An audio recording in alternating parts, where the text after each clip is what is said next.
भविष्य पुराण एक ऐसा अद्भुत ग्रंथ है जिसे भारतीय धार्मिक साहित्य में अत्यंत महत्वपूर्ण स्थान प्राप्त है। इस पुराण में केवल भविष्य की भविष्यवाणियों का ही उल्लेख नहीं है, बल्कि इसमें धर्म, समाज, राजनीति और उस समय की जीवन शैली का भी विस्तार से वर्णन किया गया है। कई लोग इसे काल्पनिक मानते हैं, लेकिन इस ग्रंथ में वर्णित घटनाओं और पात्रों के प्रमाण आज भी हमें देखने को मिलते हैं। भविष्य पुराण के माध्यम से हम यह जान सकते हैं कि हमारे पूर्वजों ने भविष्य के बारे में क्या विचार किए थे और किन किन घटनाओं की पहले से ही भविष्यवाणी की गई थी। लेकिन क्या यह सब केवल कहानियां हैं या इनमें कोई सच्चाई भी है? आज हम आपको भविष्य पुराण में वर्णित कुछ ऐसे प्रमाण बताएंगे जिनसे यह साबित होता है कि यह कोई साधारण पुराण नहीं, बल्कि गहरे रहस्यों से भरा हुआ है।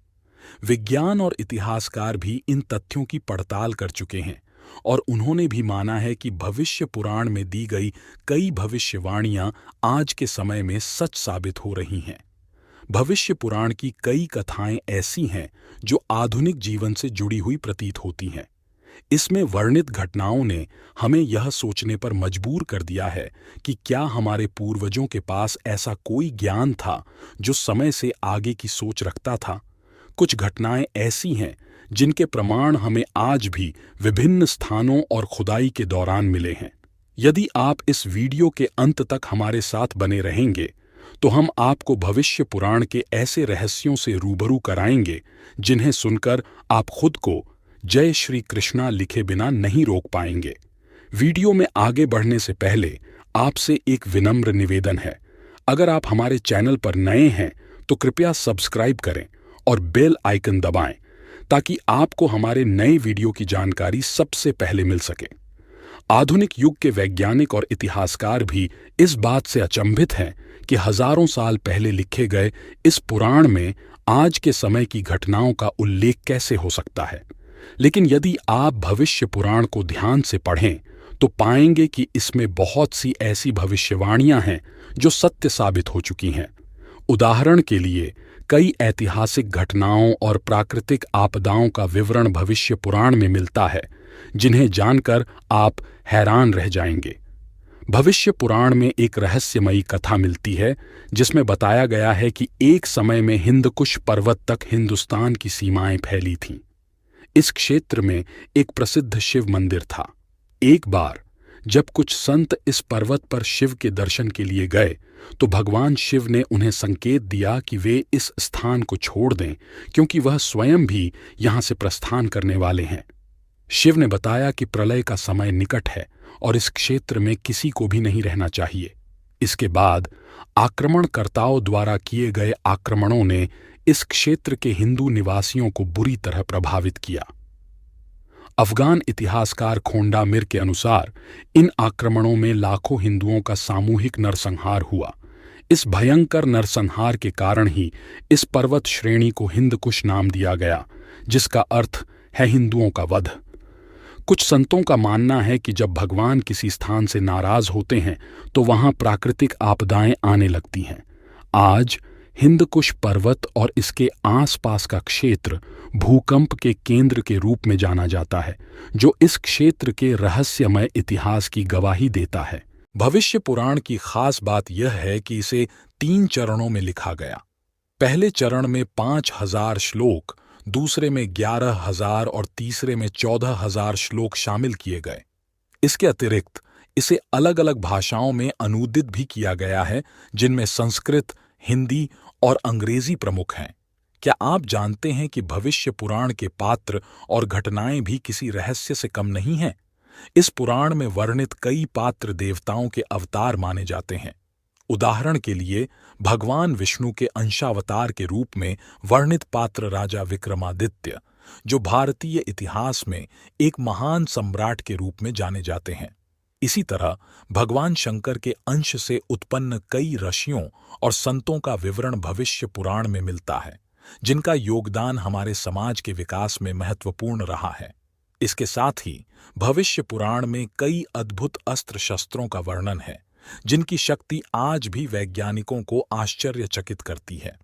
उदाहरण के लिए इसमें कालचक्र नामक एक दिव्य यंत्र का उल्लेख किया गया है जिसके माध्यम से समय को नियंत्रित किया जा सकता है। आज विज्ञान भले ही इसे काल्पनिक माने, लेकिन भविष्य पुराण में इसका विस्तृत वर्णन है जिसे पढ़कर आप स्वयं इसे वास्तविक मानने पर विवश हो जाएंगे। इस पुराण के अनुसार हर व्यक्ति के लिए सुबह, दोपहर और शाम को सूर्य देव को अर्घ्य जैसे जल, फल और फूल अर्पित करना अनिवार्य है। इस प्रक्रिया में सूर्य देव को अर्घ्य चढ़ाने की विधि का विस्तृत वर्णन किया गया है, जिससे भक्तों को सही तरीके से पूजा करने की समझ मिलती है।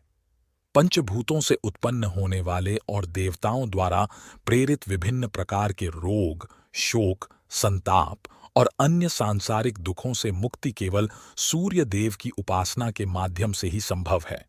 इस पुराण में भगवान शिव और भगवान विष्णु की महिमा का उल्लेख होने के बावजूद सूर्य देव की विशेष महिमा को उजागर किया गया है। सूर्य नारायण को जगत के पालनकर्ता, विनाशक और संहारक के रूप में पूर्ण ब्रह्म परमात्मा के रूप में प्रतिष्ठित किया गया है। उनकी उपासना से न केवल भक्ति की प्राप्ति होती है, बल्कि जीवन में सुख, समृद्धि और स्वास्थ्य भी मिलता है। भगवान सूर्य नारायण के स्वरूप, उनकी महिमा, पूजा की विधि, उपासना और सूर्य नमस्कार आदि के बारे में इस पुराण में विस्तृत जानकारी दी गई है। इस प्रकार यह पुराण न केवल धार्मिक शिक्षा देता है, बल्कि जीवन की कठिनाइयों से उबरने के लिए मार्गदर्शन भी प्रदान करता है। इस पुराण में ब्रह्मा जी, गणेश जी, कार्तिकेय जी, अग्निदेव और अन्य देवताओं का भी उल्लेख किया गया है। विभिन्न तिथियों और नक्षत्रों के अधिष्ठात्री देवी देवताओं की पूजा की विधि और उससे मिलने वाले फल का विस्तार से वर्णन किया गया है। ब्रह्म पर्व में ब्रह्मचारी धर्म, गृहस्थ धर्म, माता पिता और गुरुजनों की महिमा, उनके प्रति अभिवादन करने की विधि, उपनयन, विवाह और अन्य संस्कारों का भी गहराई से वर्णन किया गया है। इसके अलावा इस पुराण में स्त्रियों के कर्तव्यों, धर्म, सदाचार और उत्तम व्यवहार पर विशेष ध्यान दिया गया है। स्त्री पुरुष के संबंध, अतिथि सत्कार, श्राद्ध और तर्पण के महत्व पर भी चर्चा की गई है। नाग पंचमी की व्रत कथा, नागों की उत्पत्ति, उनके लक्षण, विभिन्न जातियां, उनके विष का प्रभाव और उपचार की विधियों का भी यहाँ विस्तार से उल्लेख किया गया है। यह पुराण यह भी बताता है कि भले ही कोई व्यक्ति कितना भी विद्वान, वेदों का अध्ययन करने वाला या संस्कारी हो, यदि उसका आचरण अच्छा नहीं है तो उसे उत्तम व्यक्ति नहीं माना जाएगा। वास्तव में उत्तम व्यक्ति वही है जो सदाचारी और सत्य के मार्ग पर चलता है। इस प्रकार यह पुराण न केवल धार्मिक आचार व्यवहार की शिक्षा देता है, बल्कि जीवन के विभिन्न पहलुओं को समझने और पालन करने की प्रेरणा भी प्रदान करता है, जिससे व्यक्ति को अपने आचार व्यवहार में सुधार लाने का अवसर मिलता है। भविष्य पुराण के ब्रह्म प्रवेश के बाद मध्यम पर्व का आरंभ होता है, जिसमें सृष्टि, सप्त उद्धव और 7 पातालों का वर्णन किया गया है। साथ ही ज्योति चक्र और भूमंडल का भी वर्णन हुआ है। पुराणों में नर्क जाने वाले मनुष्यों के 26 अवगुण बताए गए हैं। इन सभी अवगुणों को त्याग कर मनुष्यों को शुद्धतापूर्वक रहना चाहिए। इसके अलावा पुराणों को सुनने और उनके अध्ययन की विधि का भी वर्णन किया गया है। श्रद्धापूर्वक पुराणों को सुनने से मनुष्य को ब्रह्महत्या जैसे अनेक पापों से मुक्ति मिलती है। यदि व्यक्ति शाम और रात में शुद्ध होकर पुराणों का श्रवण करता है तो उस पर ब्रह्मा, विष्णु और महेश प्रसन्न होते हैं। इस पर्व में अग्निहोत्र, सत्य, तप और वेदों के पालन, अतिथि सत्कार आदि का वर्णन बहुत ही सुंदर तरीके से किया गया है। जो कर्म ज्ञान साध्य हैं और निष्काम भाव से किए गए हैं, वे हरिस्मरण जैसे श्रेष्ठ कर्म अंतर्वैदिक कर्म के अंतर्गत आते हैं। देवताओं की स्थापना और उनकी पूजा विधि, तालाब, झील आदि का निर्माण, वृक्षारोपण, मंदिर निर्माण, धर्मशाला बनाना और गुरुजनों की सेवा करना, ये सब आयुर्वेदिक कर्म माने गए हैं। मंदिरों के निर्माण की विधि, देवताओं की प्रतिमा के लक्षण, उनकी स्थापना और प्रतिष्ठा की विधि, देवताओं की पूजा पद्धति, उनका ध्यान और मंत्र आदि का भी इस पुराण में विस्तार से विवेचन किया गया है। पत्थर, लकड़ी, मिट्टी, तांबा, रत्न आदि से बनी और उत्तम लक्षणों से युक्त प्रतिमाओं का पूजन करना अत्यंत महत्वपूर्ण है। घर में 8 इंच तक की मूर्ति का पूजन श्रेष्ठ माना गया है। इस पुराण में तालाब, घर आदि के निर्माण की विधि, गृह प्रवेश की प्रक्रिया और घर में किस देवता का पूजन करना चाहिए, इन विषयों पर भी विस्तार से चर्चा की गई है।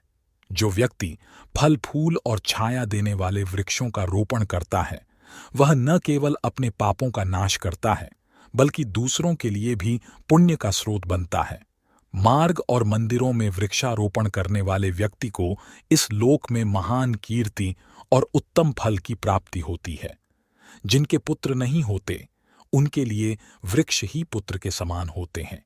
ऐसे व्यक्ति के सभी कर्म वृक्ष द्वारा संपन्न होते हैं और उन्हें उत्तम लोक की प्राप्ति होती है।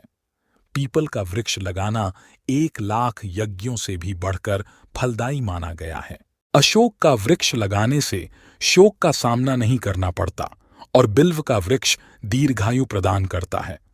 इसके अलावा अन्य वृक्षों के लगाने से मिलने वाले फलों का भी इस पुराण में वर्णन किया गया है। सभी मांगलिक कार्य सही तरीके से संपन्न होने के लिए अनुष्ठानों का वर्णन भी इस पुराण में किया गया है। यह भी बताया गया है कि यदि मोर, हिरण, शेर, कुआं या बंदर का दर्शन हो जाए तो उन्हें तुरंत प्रणाम करना चाहिए। ऐसा करने से व्यक्ति के अनेक जन्मों के पाप समाप्त हो जाते हैं और उसकी रूप और आयु में वृद्धि होती है। देव कर्म या पितृ कर्म समय पर करने से ही उचित लाभ मिलता है। बिना समय के कार्य करने पर कोई लाभ प्राप्त नहीं होता।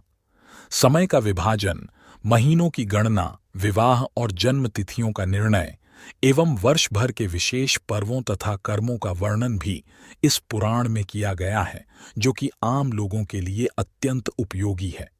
हमारे धर्म में गोत्र को जाने बिना किया गया कार्य विपरीत फलदायी होता है और विवाह आदि संबंध भी समान गोत्र में नहीं किए जाते।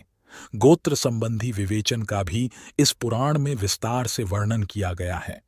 भविष्य पुराण में मध्यम पर्व के बाद प्रतिसर्ग पर्व में 4 खंड हैं। अन्य पुराणों में सतयुग, त्रेता युग और द्वापर युग के प्राचीन राजाओं का उल्लेख मिलता है, लेकिन इस पुराण में कलयुग के राजाओं का भी वर्णन किया गया है। प्रतिसर्ग पर्व के पहले खंड में सतयुग के राजाओं के वंश का परिचय दिया गया है। त्रेता युग के चंद्रवंशी और सूर्यवंशी राजाओं का विस्तार से वर्णन किया गया है। इसके बाद म्लेच्छ वंश के राजाओं का भी उल्लेख मिलता है। यदि आपको यह ज्ञानवर्धक जानकारी पसंद आ रही हो तो कृपया इस वीडियो को लाइक करें और हमारे चैनल को सब्सक्राइब करना न भूलें। साथ ही कमेंट में जय श्री कृष्णा लिखें। चलिए अब आगे बढ़ते हैं। भविष्य पुराण में यह वर्णित है कि जब कलयुग के 3200 वर्ष बीत चुके थे, तब राजा विक्रमादित्य का प्रकट होना हुआ। इसी समय रुद्र, टिंकर और बेताल भी सामने आए, जिन्होंने विक्रमादित्य को विविध कथाएं सुनाईं। इन कहानियों के माध्यम से व्यास जी ने राजनीति और आचरण से जुड़े महत्वपूर्ण पाठ दिए। बेताल द्वारा सुनाई गई इन कथाओं को बेताल पच्चीसी के रूप में प्रसिद्धि प्राप्त हुई, जो नैतिक और सामाजिक शिक्षा का एक प्रमुख स्रोत मानी जाती है। इसके पश्चात भगवान सत्यनारायण की कथा का उल्लेख मिलता है, जो 6 अध्यायों में विभाजित है। यह कथा स्कंद पुराण में प्राप्त कथा के समान होने के बावजूद अपनी रोचकता और विशिष्टता से सर्वोच्च मानी जाती है। साथियों, इस माया के संसार में कोई भी वस्तु स्थायी सत्य नहीं है, केवल ईश्वर ही परम सत्य है। उन्हीं का ध्यान, योग और ज्ञान करना योग्य है और उन्हीं के साक्षात्कार से मोक्ष की प्राप्ति संभव है। भगवान सत्यनारायण की कथा का श्रवण, पूजा और प्रसाद ग्रहण करने से उनके दिव्य रूप और परब्रह्म स्वरूप की उपासना का लाभ मिलता है, जिससे सभी प्रकार के सांसारिक और आध्यात्मिक लाभ प्राप्त होते हैं। इसके अंतिम अध्याय में कलयुग के एक ब्राह्मण और उनके कुल में उत्पन्न होने वाली विभिन्न रोगों जैसे मर्म रोग, पाचन शक्ति की कमी और अरुचि से संबंधित एक रोचक कथा का वर्णन मिलता है। इस प्रसंग में गृहस्थ धर्म और ब्रह्मचारी धर्म की विस्तृत व्याख्या की गई है, जहां यह बताया गया है कि जो व्यक्ति गृहस्थ जीवन में रहकर भी पितरों, देवताओं और अतिथियों का सत्कार करता है, अपनी इंद्रियों पर नियंत्रण रखता है और केवल ऋतु के अनुसार अपनी पत्नी से संबंध स्थापित करता है, वही प्रमुख ब्रह्मचारी माना जाता है। इसके अतिरिक्त इस खंड में भगवान विष्णु के चरित्र का वर्णन मिलता है। साथ ही श्रीमद् भागवत की महिमा, दुर्गा सप्तमी की कथा और मां दुर्गा के मध्य चरित्र की महिमा का भी विस्तार से उल्लेख है। इसके अलावा योगाचार्य महर्षि पतंजलि के जीवन का रोचक वर्णन तथा मगध के राजा धनानंद की कथा उत्तर चरित्र की महिमा के साथ प्रस्तुत की गई है, जो आध्यात्मिकता और जीवन के उच्च आदर्शों को प्रकट करती है।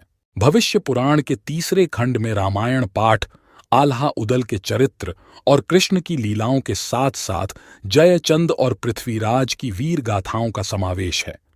इस खंड में राजा शालिवाहन और ईसा मसीह की कथा भी वर्णित है। हिमालय के ऊंचे शिखर पर एक बार राजा शालिवाहन गए, जहां उन्होंने एक गौर वर्ण के पुरुष को देखा जो सूती वस्त्र पहने हुए था। जब राजा ने उनका परिचय पूछा तो उन्होंने अपना नाम ईसा मसीह बताया और अपने सिद्धांतों का संक्षिप्त विवरण दिया। इस खंड में अंतिम राजा भोजराज का उल्लेख है, जो शालिवाहन के वंश में आए। इसके बाद महामद की कथा आती है। राजा भोज ने महादेव के दर्शन करने के लिए मरुस्थल की ओर गए और उनकी पूजा की। इसके बाद उन्हें आदेश मिला कि वे दूषित स्थान को छोड़कर महाकालेश्वर तीर्थ जाएं।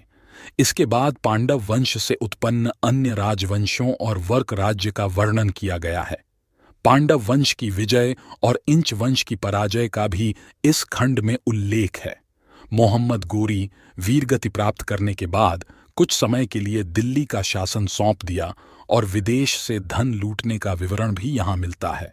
भविष्य पुराण के अंतिम खंड में सबसे पहले आंध्र वंशीय राजाओं का इतिहास कलयुग में उत्पन्न होने की चर्चा की गई है। इसके बाद राजपूताना और दिल्ली नगर के राजवंशों का विवरण मिलता है। अजमेर की कथा भी यहाँ मौजूद है, जिसे ब्रह्मा जी ने रचा था और मां लक्ष्मी के आगमन से यह रमणीय स्थल बना। इसी तरह जयपुर का वर्णन भी इस खंड में है, जिसे राजा जयसिंह ने बसाया था और जिसे भारत के सबसे सुंदर स्थानों में से एक माना जाता है।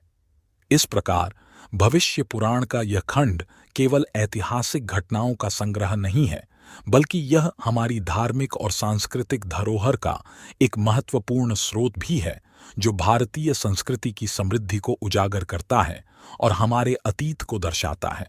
भविष्य पुराण में यह भविष्यवाणी भी की गई है कि ब्रिटिश राज भारत में स्थापित होगा और इसके साथ ही संस्कृत भाषा का पतन होगा।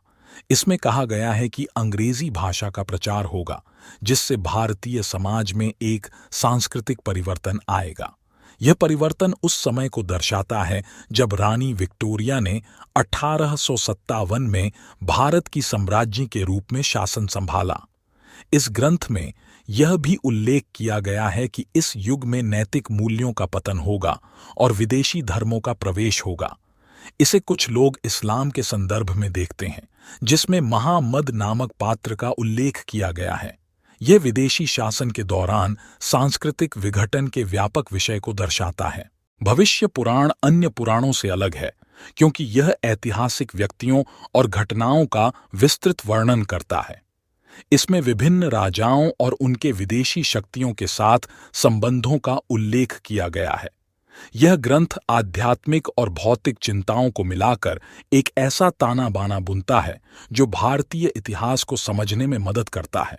हालांकि श्लोकों के सटीक पाठ में भिन्नताएं हो सकती हैं, लेकिन एक सामान्यतः संदर्भित श्लोक इस प्रकार है: इस काल में अंग्रेजी भाषा का प्रचार होगा, जिससे संस्कृत का पतन होगा। यह श्लोक का हिंदी अनुवाद उस सांस्कृतिक परिवर्तन को उजागर करता है जो ब्रिटिश राज के दौरान हुआ। भविष्य पुराण एक दिलचस्प दस्तावेज है जो भविष्यवाणी को ऐतिहासिक कथा के साथ जोड़ता है। रानी विक्टोरिया और ब्रिटिश राज के बारे में इसकी भविष्यवाणियां उन लोगों के लिए महत्वपूर्ण हैं जो उपनिवेशीय इतिहास का अध्ययन करते हैं। जबकि व्याख्याएं व्यापक रूप से भिन्न होती हैं, यह ग्रंथ भारत के अतीत और विदेशी प्रभाव के तहत इसकी सांस्कृतिक विकास पर चर्चा करने का एक महत्वपूर्ण हिस्सा बना हुआ है। भविष्य पुराण में वर्णित घटनाएं और कथाएं बेहद अनोखी और विस्तृत हैं। इसमें उदयपुर नगर का जिक्र है, जिसे राजा कृष्ण वर्मा के पुत्र उदय ने बसाया था। यह नगर आज भी अपने प्राकृतिक सौंदर्य के लिए मशहूर है। इसके अतिरिक्त कन्याकुंजन नगर की कथा भी अद्भुत है। यह नगर भगवती शारदा की कृपा से बना। जब राजा की तपस्या से प्रसन्न होकर उन्होंने प्रकट होकर वीणा वादन किया और राजा को यह नगर वरदान स्वरूप दिया, जिससे इसे कन्याकुंज नाम दिया गया। बाद में इसे अनमोल नगर के नाम से भी जाना जाने लगा। चित्रकूट का नामकरण भी भगवती के आशीर्वाद से हुआ और इसे देवताओं का प्रिय स्थान माना गया।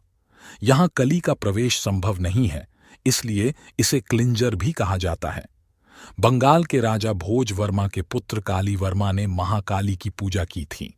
भगवती ने प्रसन्न होकर पुष्पों और पक्षियों की वर्षा की, जिससे एक सुंदर नगर बना, जिसे क्लिकातापुरी कहा गया, जो आज कोलकाता के नाम से जाना जाता है। भविष्य पुराण में चारों वर्णों की उत्पत्ति, चारों युगों में मनुष्यों की आयु का निरूपण, दिल्ली पर पठानों के शासन और तैमूर लंग के भारत पर आक्रमण का भी वर्णन मिलता है। इसमें कलयुग में उत्पन्न संतों, आचार्यों और भक्तों की कथाएं भी शामिल हैं।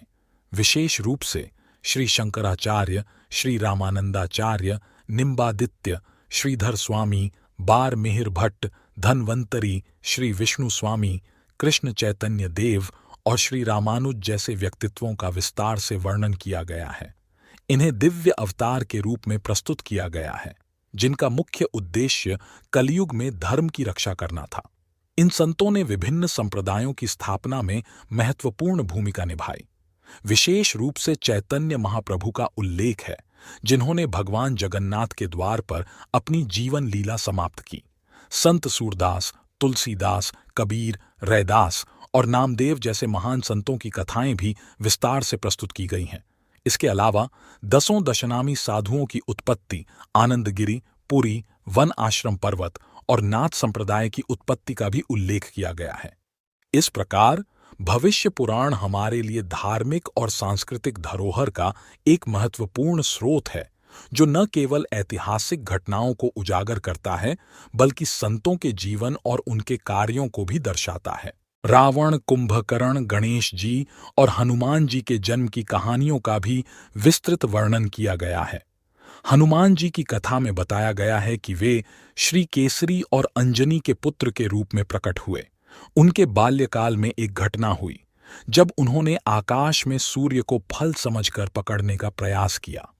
इस प्रयास में इंद्र ने उनकी ठुड्डी पर प्रहार किया, जिससे उनकी ठुड्डी टेढ़ी हो गई और इसी कारण उनका नाम हनुमान पड़ा।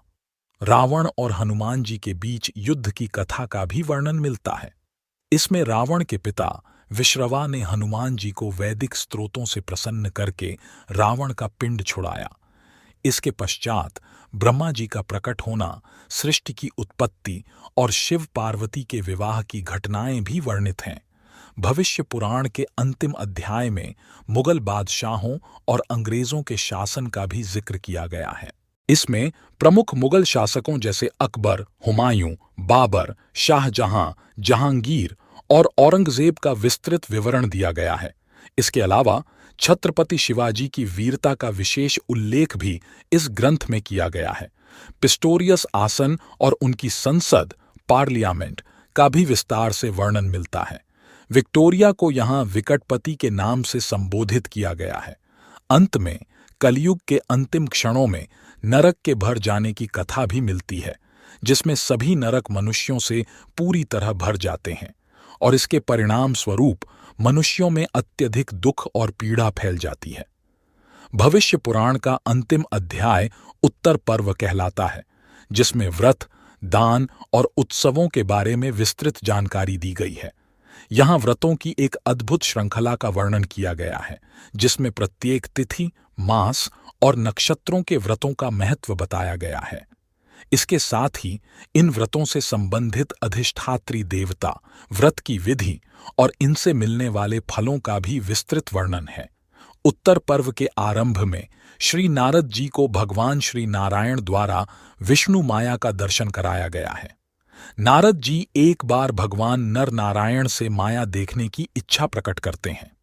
नारद जी के बार बार आग्रह करने पर भगवान नारायण उन्हें अपनी माया का दर्शन कराते हैं, जिसके बाद संसार के दुखों और संघर्षों का विस्तार से वर्णन किया गया है। इसके बाद युधिष्ठिर ने भगवान श्री कृष्ण से प्रश्न किया कि किस प्रकार से जीव अपने कर्मों के आधार पर देवता, मनुष्य या पशु आदि योनियों में जन्म लेता है। इस पर भगवान श्री कृष्ण ने उत्तर दिया कि उत्तम कर्मों से जीव देव योनि प्राप्त करता है, मिश्रित कर्मों से मनुष्य योनि में जन्म लेता है और पाप कर्मों के कारण उसे पशु आदि निम्न योनियों में जन्म लेना पड़ता है। पाप से पाप योनि और धर्म से धर्म योनि की प्राप्ति होती है। भविष्य पुराण में यह भी बताया गया है कि संसार में कोई भी सुखी नहीं है। प्रत्येक प्राणी को एक दूसरे से भय बना रहता है। मनुष्य जन्म से लेकर मृत्यु तक दुखों में ही रहता है। केवल वे ही पुरुष सुखी रहते हैं जो जितेंद्रिय होते हैं और व्रत, दान, उपवास आदि धार्मिक कार्यों में तत्पर रहते हैं। इसके बाद विभिन्न पाप और पुण्य कर्मों के फल का भी विस्तार से वर्णन किया गया है। अधम कर्मों को पाप और अधर्म कहा गया है। भविष्य पुराण में कुछ प्रमुख पापों का वर्णन किया गया है, जैसे परस्त्री का चिंतन, दूसरे का अनिष्ट सोचना और बुरे कर्म। यह 3 प्रकार के पाप बताए गए हैं। इसके साथ ही अनियंत्रित प्रलाप, अप्रिय सत्य बोलना, निंदा करना और चुगली करना भी 5 प्रमुख पापों में गिने गए हैं। इन पापों के कारण मनुष्य नरक की ओर जाता है।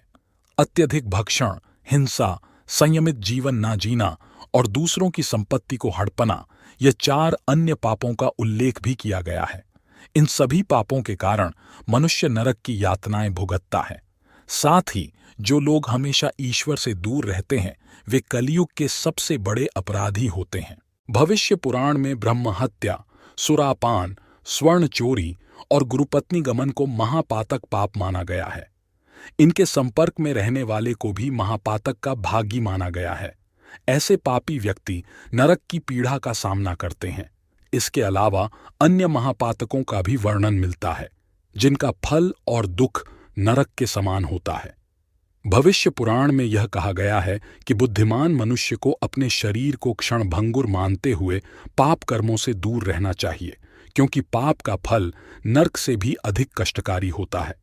पापी व्यक्ति नरक भोगने के बाद भी स्थावर योनियों जैसे पेड़ पौधे में जन्म लेते हैं और कई प्रकार के कष्ट भोगते हैं।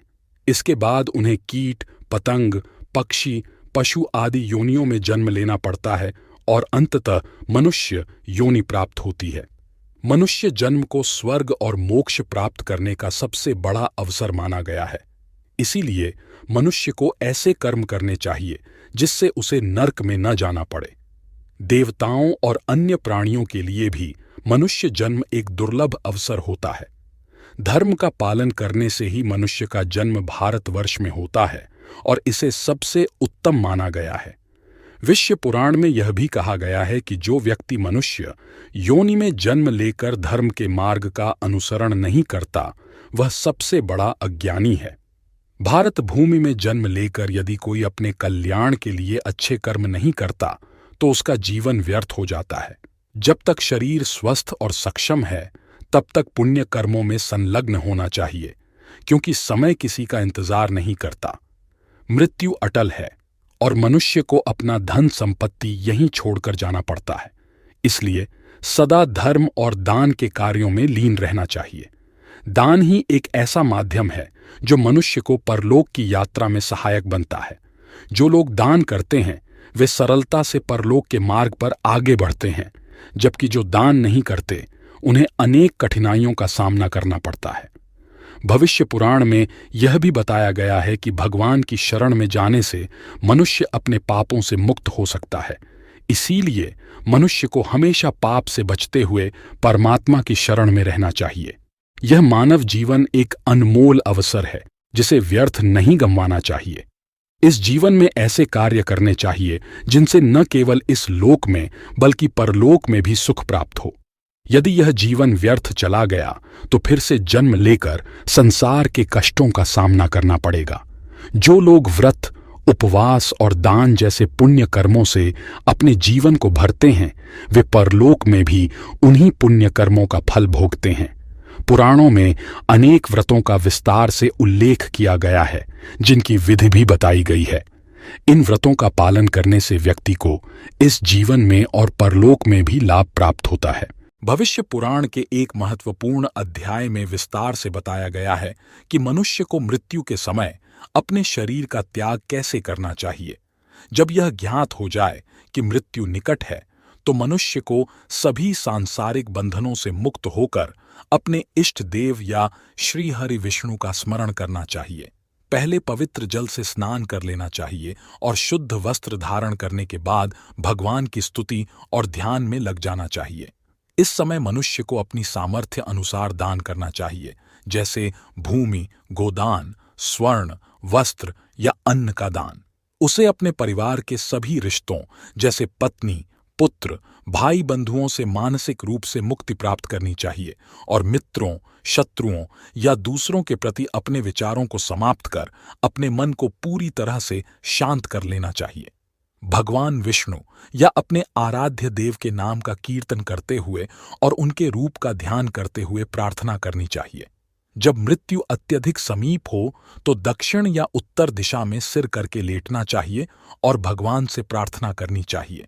हे जगद्गुरु, मैं केवल आपका हूं। जिस प्रकार वायु सर्वत्र विद्यमान है, वैसे ही आप और मैं भी अलग नहीं हैं। प्रभु, मैं आपको अपने सामने देख रहा हूं, कृपया आप भी मुझे दर्शन दें। इस प्रकार भगवान विष्णु को प्रणाम करते हुए उनके दर्शन का अनुभव करना चाहिए। जो व्यक्ति अपने इष्ट देव या विष्णु का स्मरण करते हुए प्राण त्याग करता है, उसके समस्त पाप समाप्त हो जाते हैं और वह भगवान में समाहित हो जाता है। यदि यह संभव न हो तो संसार के सभी विचारों को त्याग कर श्री गोविंद का ध्यान करते हुए प्राण त्याग करना चाहिए। यह भी कहा गया है कि जिस भाव में व्यक्ति शरीर का त्याग करता है, वही अवस्था उसे अगले जन्म में प्राप्त होती है। इस प्रसंग में भगवान के स्मरण और ध्यान की महिमा को स्पष्ट किया गया है। साथ ही महर्षि मार्कंडेय द्वारा वर्णित 4 प्रमुख ज्ञानों का भी उल्लेख किया गया है, जिन्हें जानना सभी के लिए लाभकारी और आवश्यक है। पहला, सांसारिक आसक्ति ध्यान। जब किसी व्यक्ति का ध्यान केवल भौतिक सुख सुविधाओं जैसे भोजन, वाहनों, गहनों आदि पर केंद्रित हो जाता है, तो उसे निम्न योनि में जन्म लेना पड़ता है। यह ध्यान मनुष्य को जीवन के निचले स्तर की ओर ले जाता है, जहां उसे कष्ट और दुखों का सामना करना पड़ता है। दूसरा, निर्दयी ध्यान। यदि किसी व्यक्ति के मन में करुणा की कमी हो और वह दूसरों को पीड़ा देने, मारने या सताने में संलग्न रहता है, तो वह नर्क की ओर अग्रसर होता है। यह निर्दयी ध्यान मनुष्य को बुरे परिणामों की ओर धकेलता है। तीसरा, आध्यात्मिक ध्यान। जो व्यक्ति वेदों की शिक्षाओं का पालन करते हुए, इंद्रियों पर नियंत्रण रखते हुए मोक्ष और सभी प्राणियों के कल्याण के बारे में सोचता है, वह आध्यात्मिक ध्यान करता है। यह ध्यान स्वर्ग या मोक्ष की प्राप्ति की ओर ले जाता है, जिससे व्यक्ति आध्यात्मिक शांति और उन्नति प्राप्त करता है। चौथा, निर्वाण ध्यान। जो व्यक्ति अपनी इंद्रियों को बाहरी विषयों से हटाकर अच्छा बुरा सब छोड़कर केवल ईश्वर में डूब जाता है, वह निर्वाण ध्यान करता है।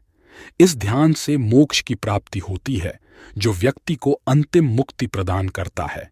इस प्रकार ध्यान के ये भिन्न रूप व्यक्ति के जीवन और उसकी आत्मा पर गहरा प्रभाव डालते हैं।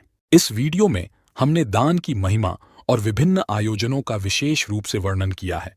दीपदान, कन्यादान, गृहदान, भूमिदान, गोधन, अन्नदान तथा नक्षत्रदान के विशिष्ट फल बताए गए हैं।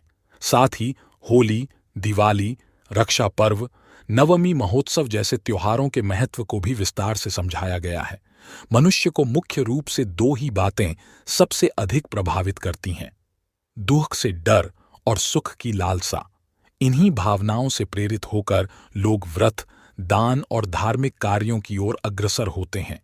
इन कर्मों से उन्हें केवल आनंद की अनुभूति ही नहीं होती, बल्कि वे गहन शांति और संतोष का भी अनुभव करते हैं। जब कोई व्यक्ति सच्चे ज्ञान को प्राप्त करता है तब उसे यह बोध होता है कि मानव जीवन का असली उद्देश्य ईश्वर की प्राप्ति है और इसे प्राप्त करने का सबसे श्रेष्ठ तरीका निष्काम भक्ति है। यह सारे शास्त्रों का मूल संदेश है, चाहे उनमें किसी भी देवता का महत्व बताया गया हो, लेकिन सभी का अंतिम ध्येय एक ही है। आपने इस वीडियो को अंत तक देखा, इसके लिए हम आभारी हैं। हमें उम्मीद है कि यह वीडियो आपको लाभकारी और ज्ञानवर्धक लगा होगा। यदि आप जीवन में सुख, शांति और समस्याओं से मुक्ति चाहते हैं, तो ईश्वर से जुड़ना अत्यंत आवश्यक है। वीडियो को लाइक करें, चैनल को सब्सक्राइब करें और ऐसे ही रोचक और ज्ञानवर्धक वीडियो देखते रहें। जय श्री कृष्ण। धन्यवाद।